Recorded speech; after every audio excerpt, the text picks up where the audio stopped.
আচ্ছা বিসমিল্লাহির রহমানির রহিম। কোশ্চেন আসবে যে পাওয়ার আইসি কই দেখান, স্যার বলবেন যে পাওয়ার আইসি কই দেখান, তখন আপনারা বলবেন এটা হচ্ছে কোনটা পাওয়ার আইসি। এই যে একটা যদি কেউ একটু লাইট জ্বালাইতেন সুন্দর হইতে মনে হয়, এইটাই দেবো আমরা, ঠিক আছে। তাহলে কোশ্চেন আসবে যে পাওয়ার আইসি কই, তাহলে পাওয়ার আইসি আসবে এইটা, ওকে।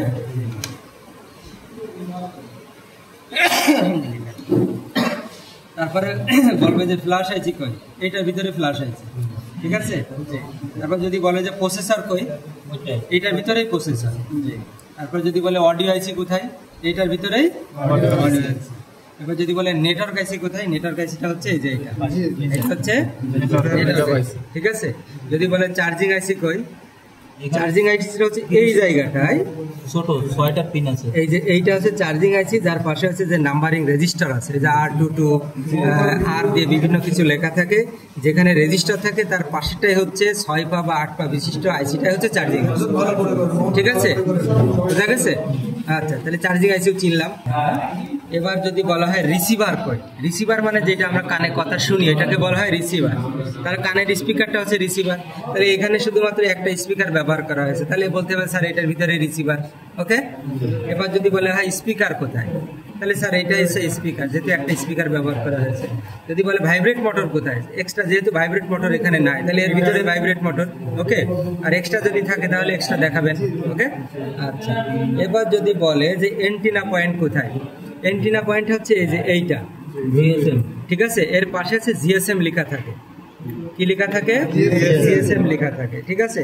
এই দেখেন দুটো স্টিলের দুইটা ঘাট আছে, হ্যাঁ, এইটা এখানে বসে, তো এইটাকে বলা হয় অ্যান্টিনা পয়েন্ট, ওকে।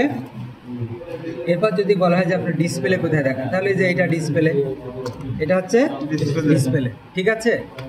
আচ্ছা, এরপর যদি বলা হয় আপনার হাউজিং কোথায় দেখান, এটাকে বলা হচ্ছে হাউজিং, এটাকে কি বলে, হাউজিং বলা হয়। এবার যদি বলে ব্যাটারি কোথায় দেখান, তাহলে যে এটা ব্যাটারি, ঠিক আছে, ব্যাটারি তো পাবো নাকি। যদি বলে কিপ্যাড কোথায় দেখান, কিপ্যাড, এই যে এটা হচ্ছে কিপ্যাড, তাই তো, এটা হচ্ছে কিপ্যাড, পারবো না। আচ্ছা, যদি বলে ডোম শিট কোথায় দেখান, তো ডোম শিট, এই যে চিকচিক করতেছে এই যে পেপারটা না, এইটা হচ্ছে ডোম শিট, ঠিক আছে। এই যে উপরে যে চিকচিক করতেছে এটা হচ্ছে ডোম শিট বলা হয়, ঠিক আছে। এবার যদি বলা আপনার চার্জিং কানেক্টর কই, এইটা হচ্ছে চার্জিং কানেক্টর, যেটা দিয়ে আমরা চার্জ দিই যেখানে, সেটা হচ্ছে চার্জিং কানেক্টর। যদি বলা হেডফোন কানেক্টর কই, তাহলে এইটা হচ্ছে হেডফোন কানেক্টর। এরপরে বলবো যে পাওয়ার সুইচটা কই, পাওয়ার সুইচ যদি চেনার সহজ উপায় হচ্ছে নিচে থেকে উপরের দিকে 5 নাম্বার, 1 2 3 4 5, নিচের থেকে উপরের দিকে 5 নাম্বারটা হচ্ছে পাওয়ার সুইচ বা অন অফ সুইচ। এটা হচ্ছে একটা জব, এই জবটা অনেক সময় মানুষ ডিস্টার্ব করে, ওকে ডান, ঠিক আছে। এটা হচ্ছে সবাই মূলত মিচিং করে, বলতে পারে না, আন্দাজে ভুলভাল বলে ফেলায়, সেক্ষেত্রে আমরা তো পারবো, এখন আর কোনো সমস্যা নেই ইনশাআল্লাহ। এই জবটাই সবাই ফেল করে, ফাইন্ড আউট করতে পারে না, বলে যে দেখা তো এই জবটার কি নাম, এটা হচ্ছে চিহ্নিত বিভিন্ন আইসি বা কম্পোনেন্ট চিহ্নিত করে, হ্যাঁ, পিসিবি বোর্ডে, তাই তো। হ্যাঁ হ্যাঁ, জব হচ্ছে একটি বেসিক মোবাইল ফোনের নিম্নলিখিত অংশগুলো চিহ্নিত করে, হ্যাঁ।